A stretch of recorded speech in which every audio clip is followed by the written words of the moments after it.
half-century ago today, Monday, September 11, 1972, to be precise, a new quiz show was screened on BBC One. Transmitted in the late-night graveyard slot of 10:45 p.m., however, no one would have been surprised if Mastermind, as it was catchily titled, had swiftly disappeared without trace.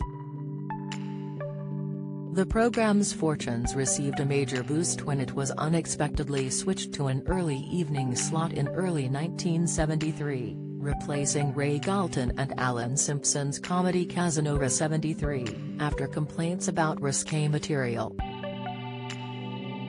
From that moment, audience figures climbed steadily and soon averaged 10 million, an enormous number for a quiz.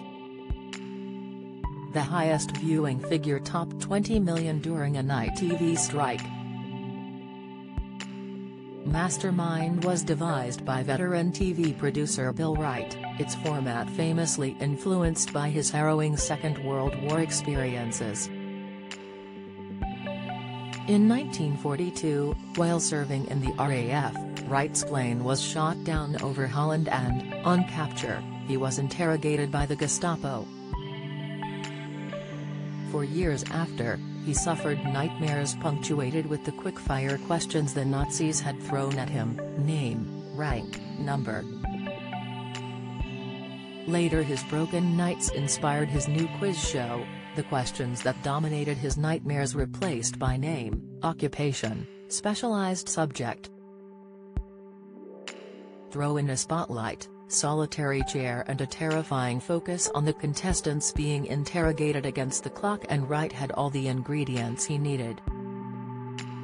When it came to finding a quizmaster, journalist and broadcaster Bernard Levine was among those briefly considered before the role was offered to Icelandic-born Magnus Magnusson.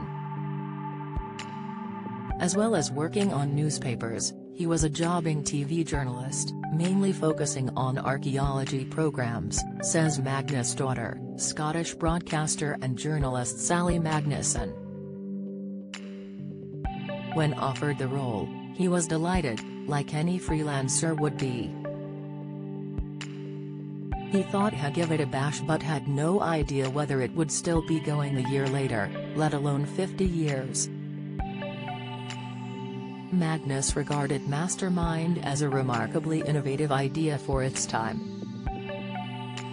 He once explained, it had no technological gimmicks, electronic gizmos, flashing lights or flashy prizes, just the concept of a severe interrogation under a spotlight with the slightly melodramatic overtones of the Inquisition. Adding to the program's sense of anticipation and intensity was its distinctive theme tune, courtesy of Bill Wright, who requested a sample of recordings from the BBC's gramophone library, all of which had to generate a feeling of foreboding and expectation. Eventually, Wright opted for the aptly named Approaching Menace by British composer Neil Richardson. But not everyone liked his choice. In May 1983, the late critic Jean Rook, in her popular Daily Express column, remarked, "It's like a cross between a state funeral and the Amityville horror theme." What would Rook have said of the set had the inaugural designer got his way? To add visual drama, he wanted contestants to sit on a chair on a pretend island surrounded by water, which they would reach by walking along a retractable plank. The idea was quickly deemed unworkable. To Magnus' amazement, Mastermind soon became a favorite of the public and he was recognized in supermarkets and stopped in the street. "My father became something of a celebrity, which he found extraordinary. But he took it in his stride, more than I did," laughs Sally. "At the height of its popularity, I was a teenager and found it embarrassing that wherever we went, people would shout, 'I've started, so we'll finish.' You know what teenagers are like, they want their parents to fade into insignificance at times. But I couldn't escape, and having a name like Magnusson meant whenever I spoke to anyone, They'd always ask whether I was related to the Mastermind quizmaster. I kept away as much as possible from the attention my father attracted and would squirm whenever anyone stopped him. I remember my mother taking me out once and asking whether it was really necessary for me to walk so many paces behind them. It probably looked like I was ashamed of him. That wasn't true, of course, and as I grew older, I started realizing it was an honor to have a dad who people liked and admired. The famous catchphrase, "I've started, so I'll finish," which even made it into the Bloomsbury Dictionary of Popular Phrases, was coined by Magnus when the program's rules changed. Initially, each contestant's session ended the moment the bleeper sounded. After the rule change, the question and answer were permitted despite the bleeper having sounded. That's when Magnus adopted the phrase. He once revealed, it was only when viewers started writing to the BBC saying, "I wish Magnusson would stop saying that damn silly sentence," I realized a catchphrase had been born. Magnus wore the quizmaster's hat for 25 years and grilled more than 1,200 contestants in the famous black chair. The BBC was inundated with prospective contestants, many applying endlessly to secure a place. 1. Gordon Troughton, a retired phone engineer, applied 16 times before finally making it onto the 1994 series.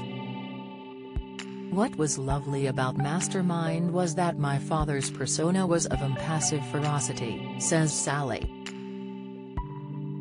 But behind the scenes, he was extraordinarily kind to the participants. He recognized that it was an intensive and difficult quiz, placing enormous stress on the mind and its ability to retrieve information. Magnus felt that a crucial part of his job was to put people at ease, trying to settle their nerves by reminding them that it's only a bloody game.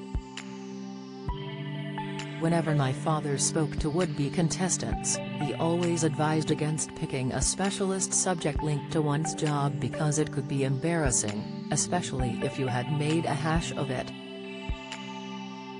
Mastermind remained a mainstay of the BBC TV schedules for a quarter of a century until the original run ended in 1997. Magnus had been informed of the decision late in October 1996. He once admitted he wasn't surprised and had never been contracted for more than a year at a time. But he didn't agree with the decision, as Sally says. He sensed it was an enduring program which would have remained popular. He was proved right because before long the program was revived and remains popular today, with Clive Myrie now its host. When plans were first afoot to revive the quiz, Magnus was invited to return but politely refused. After his final episode, he was given one of the show's most striking symbols, the famous black chair, which now sits in Sally's house. During a long career, Magnus fronted myriad documentaries and wrote countless books but will always be remembered for Mastermind. He died of pancreatic cancer in 2007. Says Sally, it's often called the silent killer because symptoms are difficult to discern early on. By the time he started feeling unwell and cancer was diagnosed, it was too late and he went down very fast in just a few months. Mastermind returns to BBC Two this month.